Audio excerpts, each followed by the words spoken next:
대해서 또 우리가 이야기를 나눕니다. 예수님이 하나님께서 기름 부으신 우리의 그 왕이시고 결국 우리는 우리의 그 충성을 우리 예수님께 드리는 것이고요.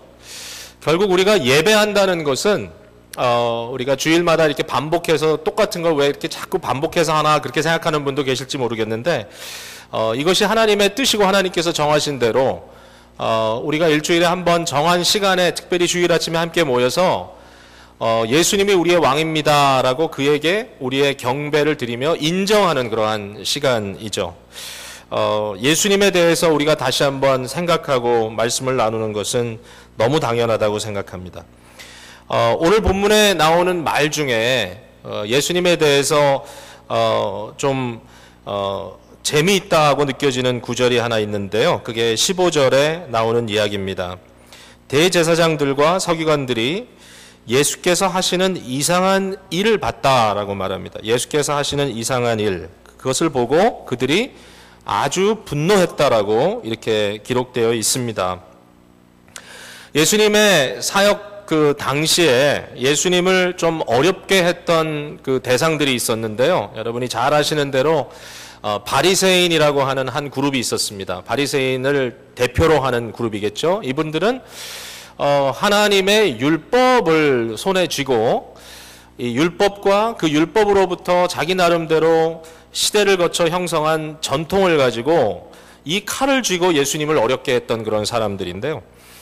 또 한 그룹은 오늘 본문에 나오는 대제사장들과 서기관들, 이 사람들은 성전을 중심으로 해서 유대인의 성전, 그들이 생각할 때는 이 건물이 아직 서 있다는 것은 하나님이 아직도 그들과 함께 하신다라고 하는 그런 증거로 받았거든요.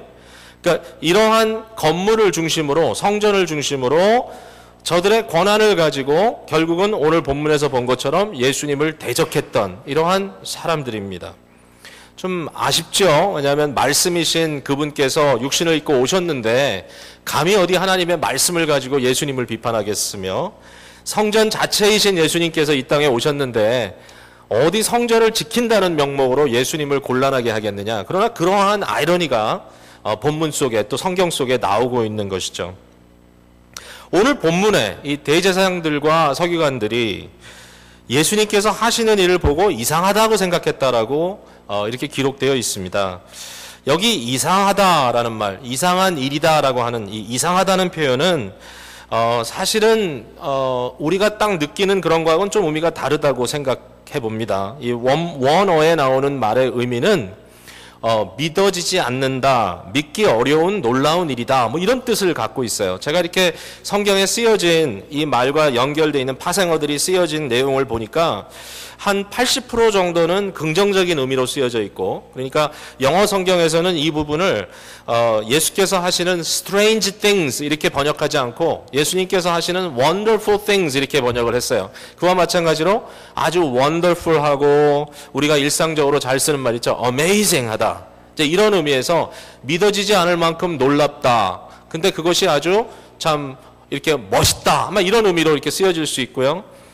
그 나머지 한 20% 정도는 좀 부정적인 의미로 쓰여지더라고요. 그러니까 정말 this is what happened? 믿지 못하겠다. 정말 이럴 수 있는 거야? 이래서는 안 되지. 뭐 이런 의미에서. 그래서 아마 제가 생각할 때 여기에 기록되어 있는 이 말씀, 이 단어는 특별히 아마 그 당시에 이 대제사장과 이 서기관들의 입장에서 봤을 때는 좀 반반이 아니었을까. 그러니까 예수님께서 하시는 일이 뭔가 석연치 않지만 그러나 그 안에 어떤 대단한 모습이 보인다. 뜻밖이다. 예상밖이다. 정말 왜 이럴까? 뭐 이런 고민들이 섞여 있는 그런 표현이라고 할 수 있는데, 중요한 건 뭐냐면은 이러한 상황을 그들이 보고 거기에 대해서 기뻐했다든지 거기에 대해서 뭐 마음으로 동의했다든지 그게 전혀 아니고 그들이 분노했다라는 거죠. 그러니까 화가 난 거예요. 그걸 보고 우리가 이제 오늘 마지막 메시지 끝부분에 결단해야 되겠지만 똑같은 상황을 우리가 보았을 때 우리가 어떻게 반응할 것인가, 이게 굉장히 중요합니다. 저는 실제로 옵션이 별로 없다고 생각합니다. 한두 가지 옵션이 있는데 그들은 분노했어요. 분노했고 분노에 대한 결과를 결국은 저지르고 말았어요. 자, 그건 나중에 그럼 얘기하기로 하고요. 도대체 무엇을 저들이 보았길래 저들의 마음이 이처럼 좀 신기하게 여기면서도 불편했었는가? 그것을 한번 생각해 보겠습니다. 저는 오늘 이것을 한 두 가지 정도로 일단 파악해서 보고요. 그리고 마지막에 예배라고 하는 결과로 가기를 원하는데요. 첫 번째는 뭐 더 좋은 우리말을 지금 생각이 안 나서요. 첫 번째는 예수님이 오실 때 아웃사이더로 왔다라고 하는 것을 한번 생각해 보고 싶어요. 예수님이 아웃사이더로 왔다. 예수님이 중심 인물로 온 것이 아니라 중심부에 있는 분으로 오신 것이 아니라 이 변두리 주변인으로 왔다라고 하는 거고요. 두 번째는 그 예수님께서 오셔서 이 아웃사이더들을 하나님께 연결시키는 커넥터로 왔다. 연결자로 왔다. 중보자란 말도 여기 통하겠죠. 자, 이 두 가지의 의미를 생각해 봤으면 좋겠어요. 그래서 오늘 여러분들이 이 두 가지 단어를 생각하고 결론적으로 예수님을 다시 한번 인식하고 내 자리에서 예수님을 어떻게 따라야 됐는지 생각해 보고 또 예배할 수 있는 저와 여러분이 됐으면 좋겠어요. 첫 번째 아웃사이더라고 하는 표현은 무슨 얘기냐면요. 우리가 10절과 11절에 보니까 이런 얘기가 나와요. 드디어 예수님께서 예루살렘에 들어갔어요.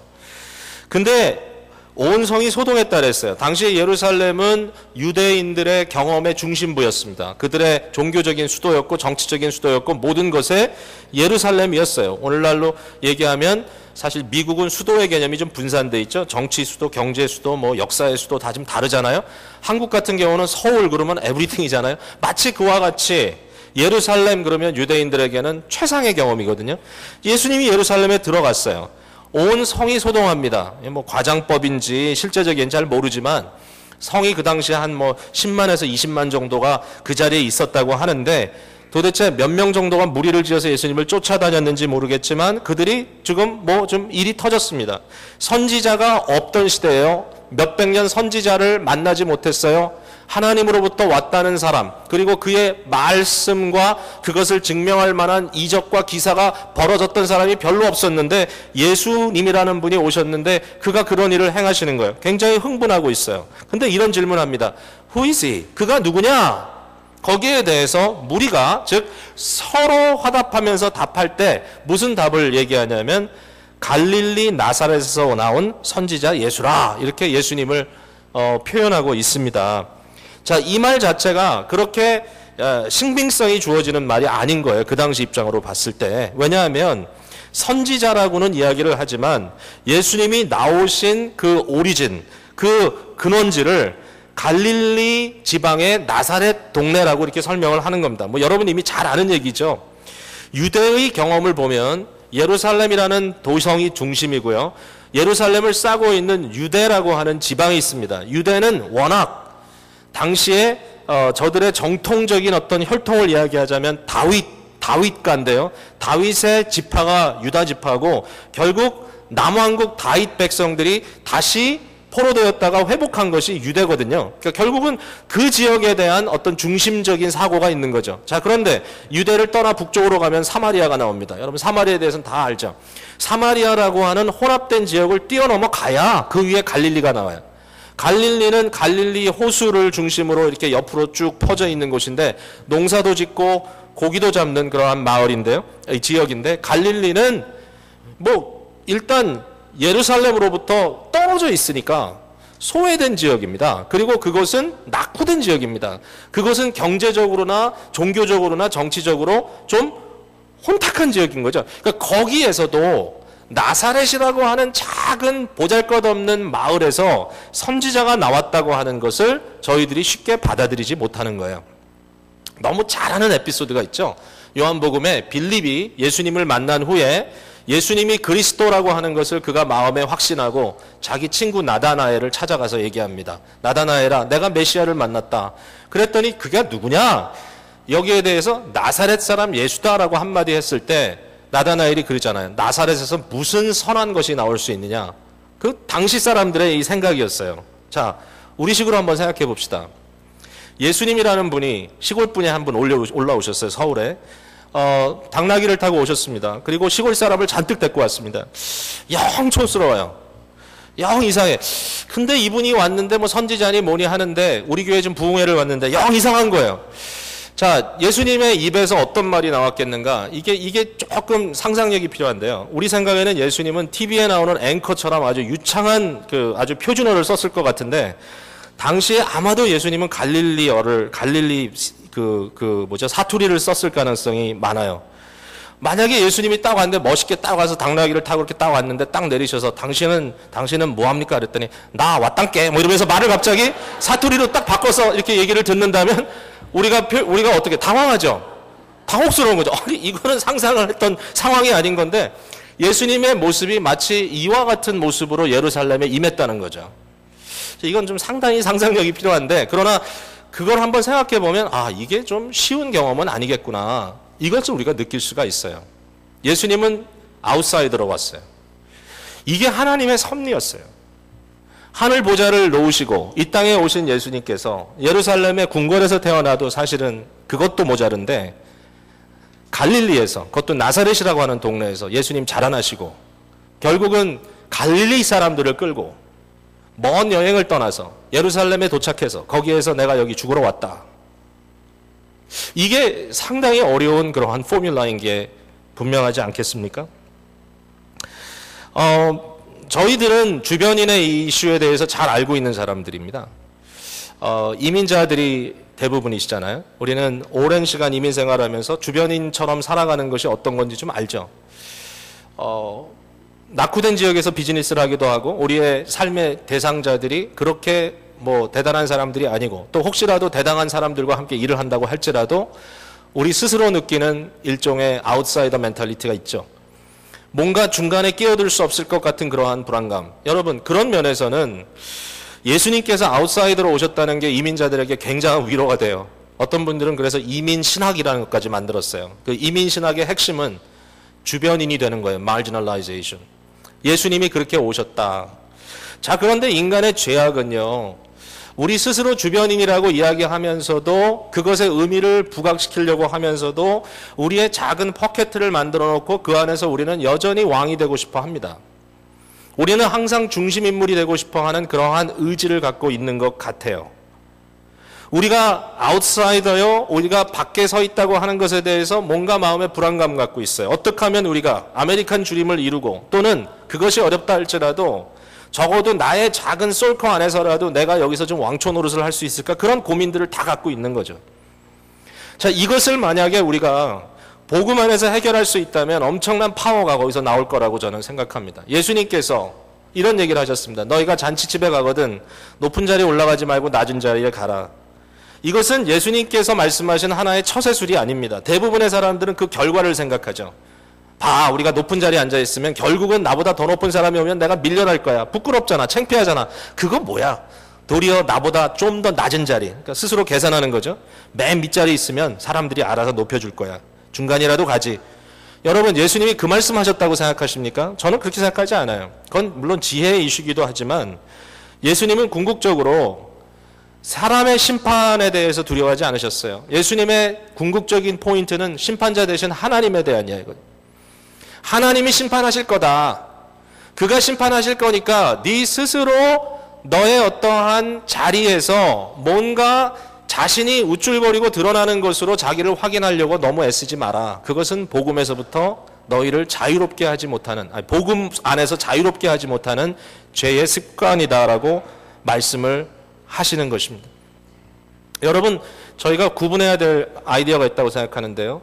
지위라는 말과 위치 또는 자리라는 말은 다르다고 생각합니다. 우리의 삶의 자리는 중요합니다. 하나님께서 주신 거예요. 우리에게 주신 소명은 중요합니다. 주께서 주신 거예요. 그거를 버릴 필요 없고요. 우리가 자꾸 사양할 필요 없고요. 우리가 자꾸만 하나님께서 뭔가 우리에게 맡기시려고 하는 일들을 피해갈 필요는 없습니다. 그것이 겸손한 것만은 아닙니다. 그러나 우리의 소명의 자리, 우리의 섬김의 자리가 아닌 스테러스, 지위의 개념으로 갈 때는 분명히 그것은 문제가 생깁니다. 지위는 높낮이를 따지는 것이고 서로의 순서를 매기는 겁니다. 내가 저 사람보다 위에 있고 아래에 있고 하는 것으로 자기의 어떤 지위를 확인하는 것입니다. 저는 지위는 성경적인 개념이 아니라고 생각합니다. 위치는 성경적인 개념이라고 생각합니다. 하나님께서 은사를 주시고 사명을 주시고 플레이스를 주셨습니다. 그 안에서 우리가 하나님께 드려지는 거룩한 산제사로 나의 엑셀런스, 나의 최선을 다하여 하나님 앞에 드리는 것은 아름다운 일이라고 생각하지만 그러나 결국은 어떤 상황 속에서 내가 더 높은 자리에 있어야만 한다고 하는 강박관념을 가지고 다른 사람을 눌러 타고라도 더 많고 더 크고 더 높은 곳에 있어야만 한다는 생각은 저는 분명히 성경적인 것이 아니라고 생각합니다. 예수님의 말씀은 우리로 하여금 아웃사이더가 되는 데에서 절대로 마음의 불안감을 느끼지 않게 한다는 것이죠. 우리가 중심부에 있고, 그 말은 세상적으로 중심부에 있지 않다 할지라도 우리가 아웃사이드 있으면서도 마음의 안도감을 느끼는 것은 뭐냐면 진정한 중심이 어딘지를 알기 때문이죠. 예수님이 계신 곳이 중심입니다. 예수님이 예배되는 곳이 중심입니다. 하나님의 보좌가 있는 곳이 중심이기 때문에 세상이 말하는 중심부에 우리가 있지 않아도 우리는 얼마든지 마음속에 포만감을 누릴 수 있다라고 하는 것이죠. 이게 핵심적인 말씀이 아닌가 생각해요. 초대교회 교인들은요, 예수님을 믿는다는 것이 너무 현실적인 문제였어요. 예수님을 믿으면 주일날 내 시간 어떻게 보내냐 정도가 아니었어요. 예수님을 믿으면 그들의 우선순위가 바뀌고, 예수님을 믿으면 그들의 모든 인간 관계에 임팩트가 가고, 예수님을 믿으면 사회적으로 소외계급이 되어버렸습니다. 그들은 사람들로부터 이렇게 배척당하고, 결국 예수 믿는다는 것 때문에 그들은 핍박당하는 그러한 상황이 있었단 말이에요. 그럼 그들이 과연 그런 상황을 어떻게 이해했을까? 한 구절 한번 찾아볼게요. 우리 히브리서 한번 찾아보실래요? 히브리서 맨 마지막 장 13장에 보면,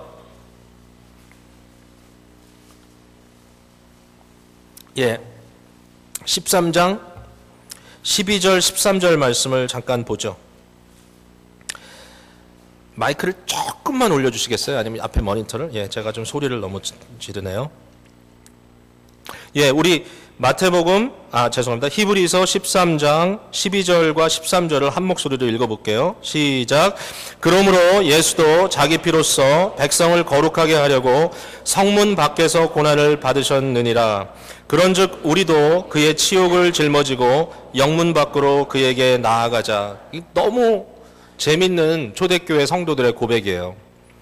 그들이 본 예수님은 예루살렘에 들어가셨다가 거기에서 왕좌에 머무신 분이 아니셨어요. 예수님은 십자가 지고 성 밖으로 나가셨어요. 그리고 골고다 언덕에서 십자가에 달려 죽으셨어요.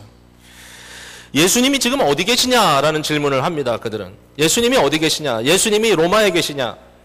예수님이 궁궐 안에 있느냐? 예수님이 세상 보좌에 앉아 계시느냐? 예수님이 부잣집에 계시냐?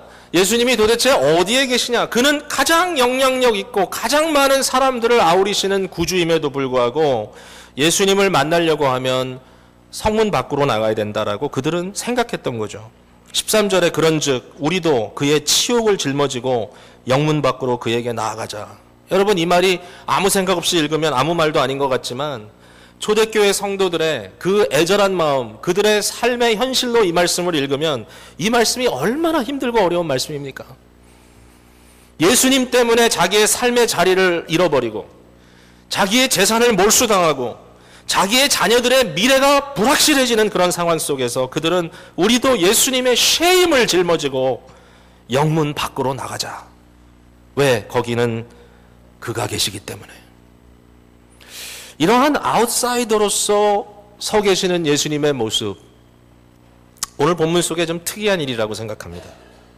예수님은 중심인물로 오시기보다는 아웃사이더로서 세상의 중심적인 사고가 가져다주는 평안함을 깨뜨리는 분이십니다. 자, 두 번째로 예수님은 교량 역할을 해주시는 분입니다. 커넥터예요. 이 세상에 필요한 사람은 최고의 실력을 지닌 고수이기도 하겠지만, 그러나 적절하게 교량 역할을 함으로써 연결해주는 그 일을 해주는 사람, 사실 너무너무 귀한 사람인데요. 예수님은 다른 연결이 아니라 무엇보다도, 물론 사람과 사람을 연결하시기도 하셨지만 우리 예수님은 아웃사이더, 소외된 사람들, 부족한 사람들, 이런 사람들을 하나님께 연결시키는 진정한 중보자 역할을 해주셨다는 것입니다. 예수님께서 성전에 들어오셨을 때 하셨던 일이 여기 보면 세 가지가 나옵니다.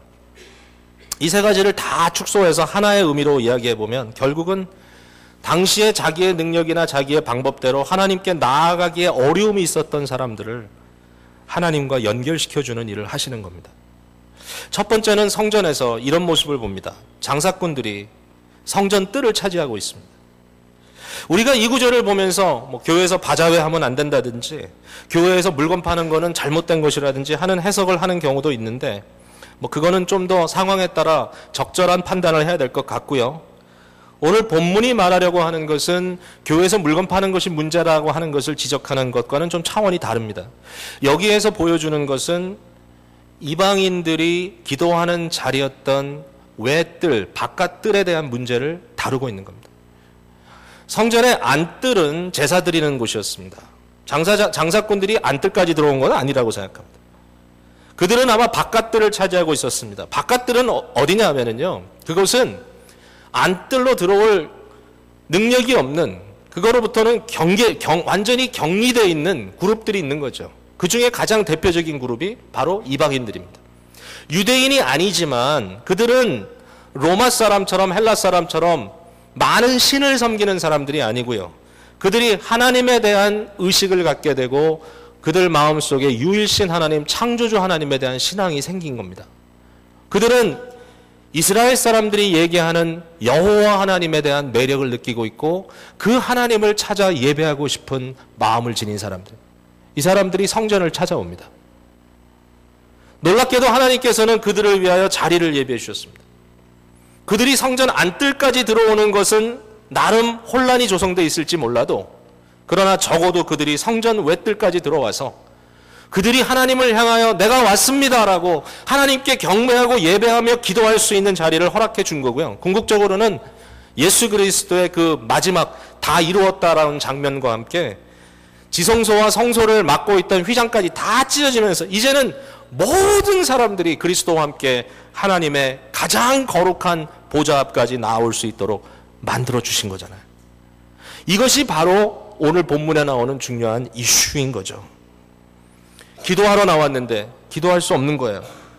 자, 여기 보니까 예수님께서 그들에게 이르시되 기록된 바 내 집은 기도하는 집이라 일컬음을 받으리라 하였거늘 너희는 강도의 소굴을 만드는도다. 여기가 기도하는 집인데, 자, 이 말이 어디서 나왔나요? 한번 우리 이사야 56장 한번 찾아볼까요?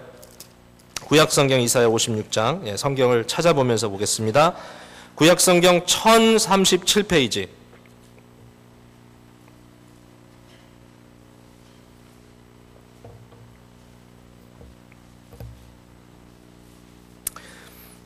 확실해지는 근거가 여기 나오는데요. 이사야서 56장, 자, 6절과 7절 말씀을 같이 한번 보겠습니다. 시작. 또 여호와와 연합하여 그를 섬기며 여호와의 이름을 사랑하며 그의 종이 되며 안식일을 지켜 더럽히지 아니하며 나의 언약을 굳게 지키는 이방인마다 내가 곧 그들을 나의 성산으로 인도하여 기도하는 내 집에서 그들을 기쁘게 할 것이며 그들의 번제와 희생을 나의 제단에서 기꺼이 받게 되리니 이는 내 집은 만민이 기도하는 집이라 일컬음이 될 것임이라. 여러분, 여기에 확실하게 써 있죠.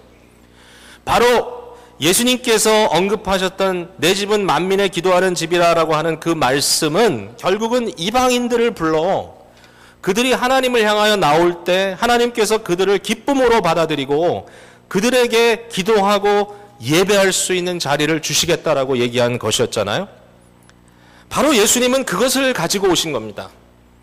아웃사이더로서 오신 예수님께서는 여전히 아웃사이드에서 안으로 진입하지 못하고 있는 이방인들을 위하여 그들의 자리를 내어주시기 위하여 장사꾼들을 내어 쫓은 겁니다. 이것은 예배에 대한 열정, 하나님으로부터 어느 누구도 그들이 어떠한 상황에 있다 할지라도 주님을 찾아 믿음으로 나오는 자들이 격리될 수 없다라고 하는 하나님의 절대적인 의지를 표현한 겁니다. 좀 과격하다고 느낄 정도로. 그러나 이것은 너무 중요한 사건이었어요. 그뿐인가요? 두 번째로 보면 14절에 맹인과 저는 자들이 성전에서 예수께 나옴에 고쳐줬다 그랬습니다. 외형적인 핸디캡을 지닌 자들입니다. 이 사람들은 예배하러 나올 수 있는 자격이 없었어요. 구약 성경에 보면 일종의 외형주의가 있습니다. 외형주의, 외형을 가지고 어떠한 일에 대한 판단을 한다는 얘기죠. 자, 이것을 부정적으로만 볼 필요는 없습니다. 왜냐하면 구약은 그림책과 같습니다. 픽처북입니다. 내면에 대한 이해가 충분하기 전에 그들에게 그림으로 인사이드 스토리를 보여주는 겁니다. 사실은 그들에게 맹인과 저는 자에 대한 이야기는 결국은 영적인 소경과 영적인 불구가 된 사람들에 대한 내면적인 문제를 보여주기를 원하시는 거죠.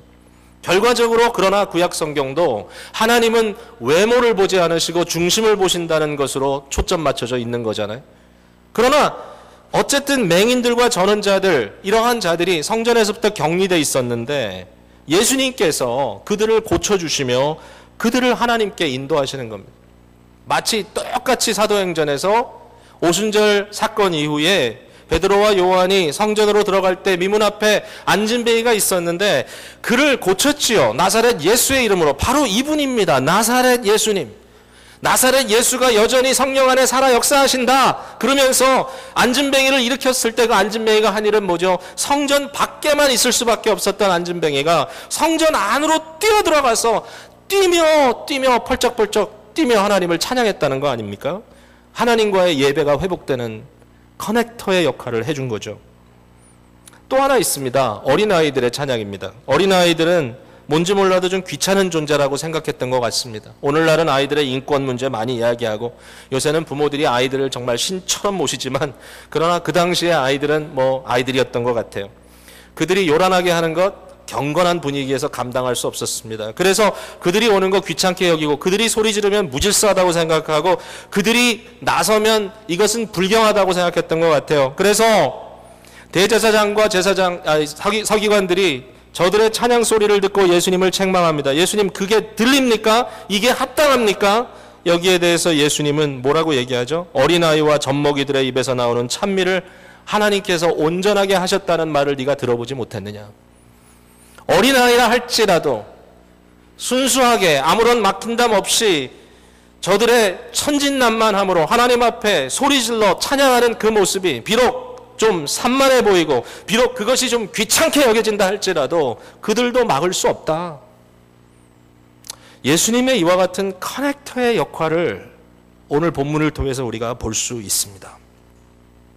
자, 이 두 가지를 놓고 봤을 때 저와 여러분이 마음으로 좀 헌신해야 될 부분이 있다고 생각해요. 뭐냐면 예수님의 제자가 된다는 것은 예수님의 발자취를 따라가는 것이고 예수님의 제자가 된다는 것은 예수님의 스타일이 우리의 삶에 배이는 것이라면 우리는 아웃사이더라고 하는 그 부분에 대하여 편해져야 되고 뿐만 아니라 우리는 커넥터의 역할에 대하여 마음으로 헌신해야 합니다.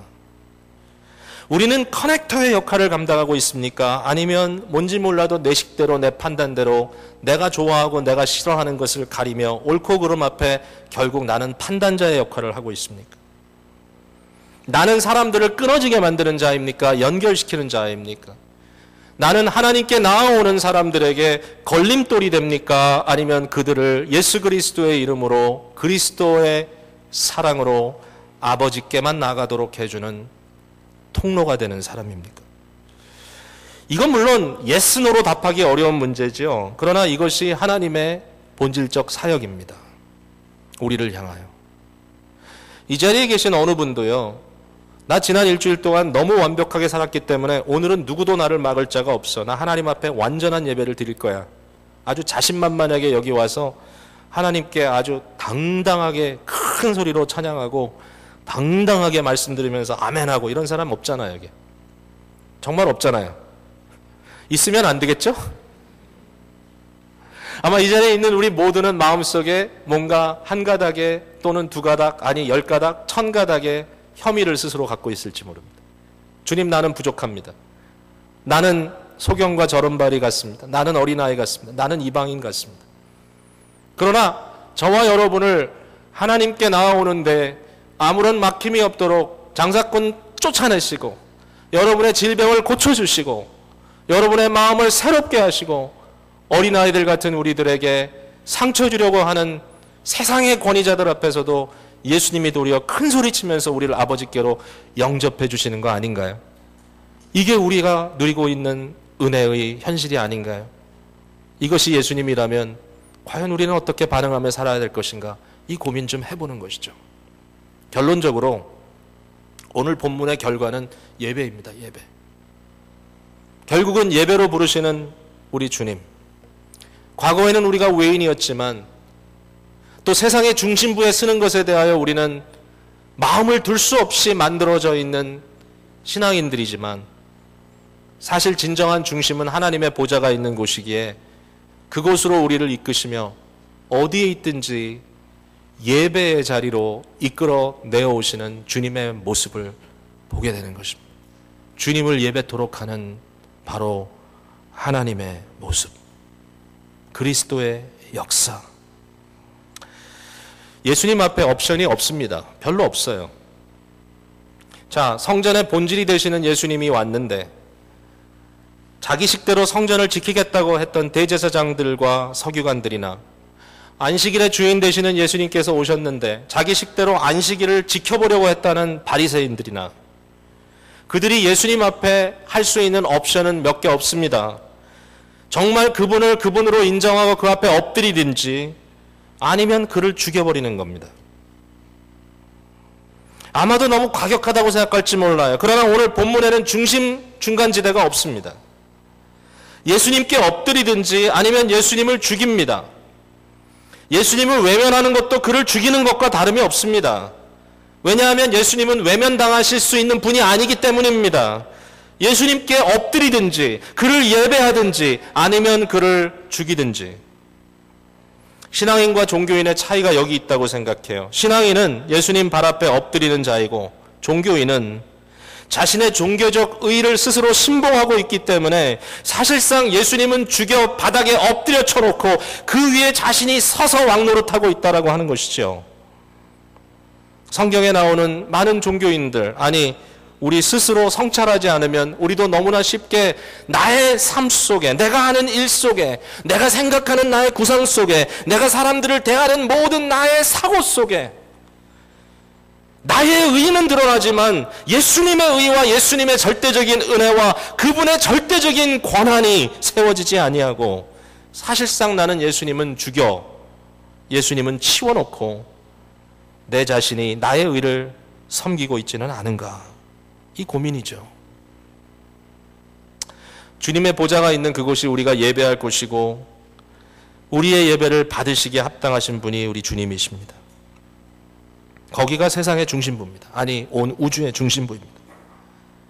바벨론이나 로마도 아니고 심지어는 껍데기만 남은 예루살렘도 아니고 현존하는 뉴욕도 아니고 우리가 세상에서 스트레스를 쫓아 다른 사람들에게 한번 뽐떼 보이면서 한번 떵떵거리며 살아보겠다고 하는 그 자리는 물론 아니고 하나님의 보좌 앞에 우리의 삶을 내려놓고 오직 그리스도의 제자로서 아웃사이더임을 자청하며 커넥터로서 나의 영광이 아니라 하나님의 영광을 위하여 수많은 사람들의 삶 속에 복음적 씨앗을 뿌리고 다니는 선교적 라이프의 주체들. 안타깝지만 우리는 항상 아마도 이 상황 속에서 네 그렇습니다 마음으로 막 터지는 열정 가지고 주님 앞에 여기 있습니다 라고 얘기하기는 사실 부끄러울 겁니다. 그럼에도 불구하고 우리의 있는 자리에서 우리의 그 모습 그대로 예배자로 나오게 하시고 결국은 주님의 길을 위하여 우리를 이끌어 가시기로 작정하신 주님, 그 주님 앞에 우리는 오늘도 예배자로 나와야만 합니다. 다른 옵션이 없습니다. 여러분, 예수님은 여러분께 예배받을 자입니까? 아니면 오늘도 끊임없이 우리는 대제사장들과 서기관들과 함께 예수를 죽일 궁리를 하고 있는 것은 아닌지, 우리의 마음에 참 예배자의 꿈틀거림이 부활하는 귀한 시간이 되기를 주님의 이름으로 축복합니다. 우리 기도하겠습니다.